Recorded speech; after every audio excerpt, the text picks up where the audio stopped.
Now, some of you may know that I am not a foodie. I am under the belief that there are two kinds of people, those who live to eat and those who eat to live. And I'm one of those who eat to live. Unfortunately, I think it's because of my Crohn's disease. Oh no, I'm very limited sometimes.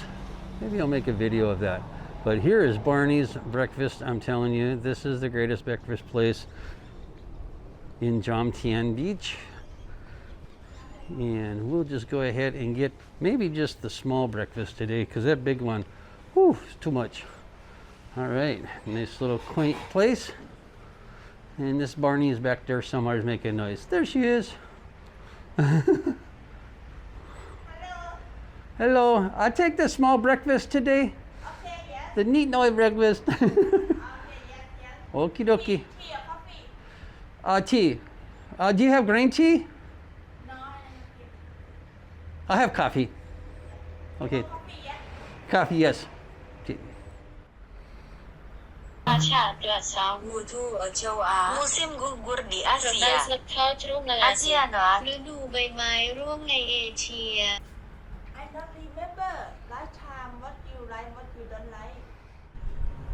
At most places, they will like make this look like a flower or something, but here, no, they don't do that. They make it look like an abstract, like that. I like that abstract look. It's kind of like the Milky Way.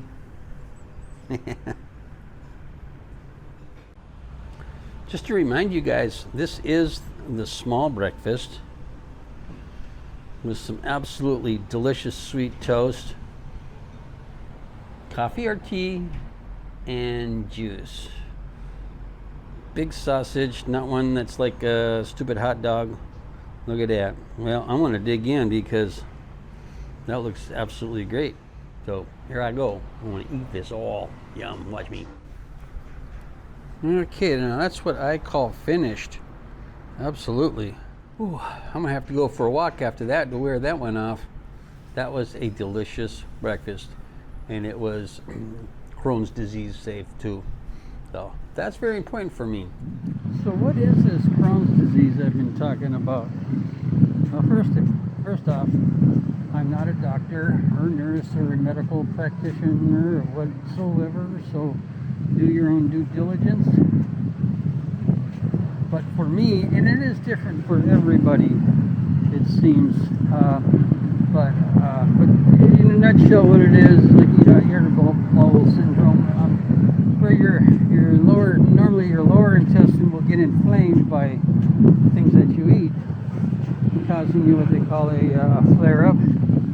Last 3-4 days sometimes not so bad, but and it's different foods that can cause it to happen. Like I guess one of the most common foods is uncooked green leafy.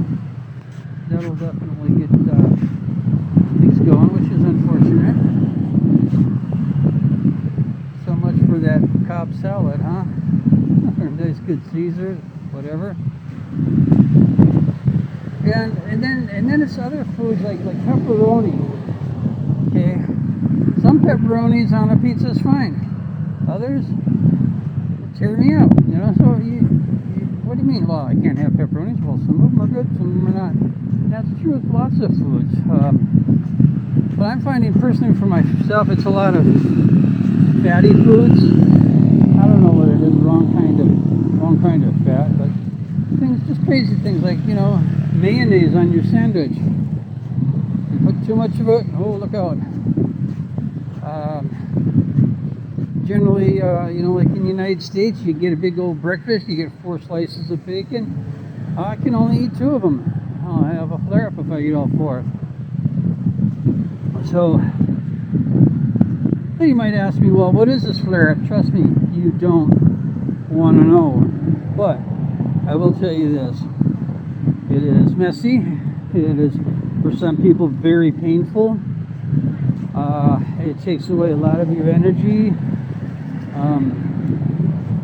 Yeah, so not a fun thing to have happen. And also one of the biggest misconceptions that my friends have is when I say, yeah, well, you know, certain things, certain foods, certain spices. You know, I would say, well, no, you can eat this. It's, you know, it's not spicy. No, it doesn't. It's not hot. That's what they'll say. No, you can have it. It's not hot. No, spicy sometimes doesn't mean hot. You know, it can just mean that you have a lot of herbs in it or a lot of spices in it.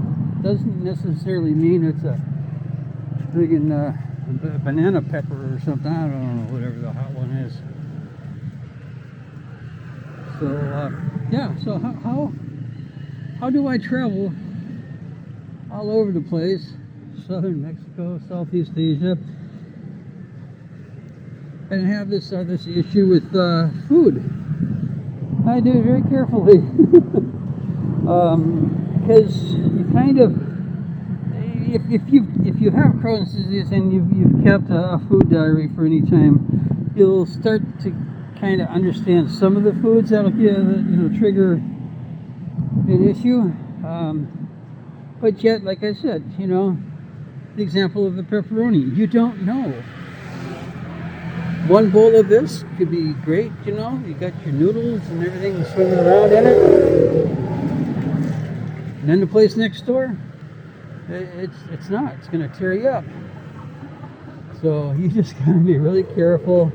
Do things like if you're traveling by bus or whatever, that you kind of really got to make sure that, you know, the bus has a bathroom. You always take into consideration, will there be those kind of facilities around? Because I know a lot of people, including myself, when it comes to Crohn's disease, when you gotta go, you gotta go. You know, it's not like nature's calling. It's more like a freaking Instagram, you know.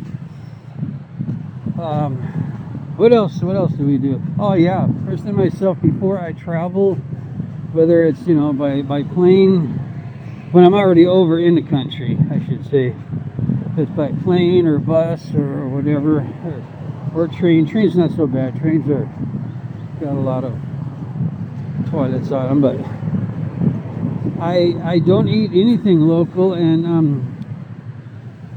I try to cook everything myself, things that I've already tried and I know are not going to give me any issue. Because traveling, physically traveling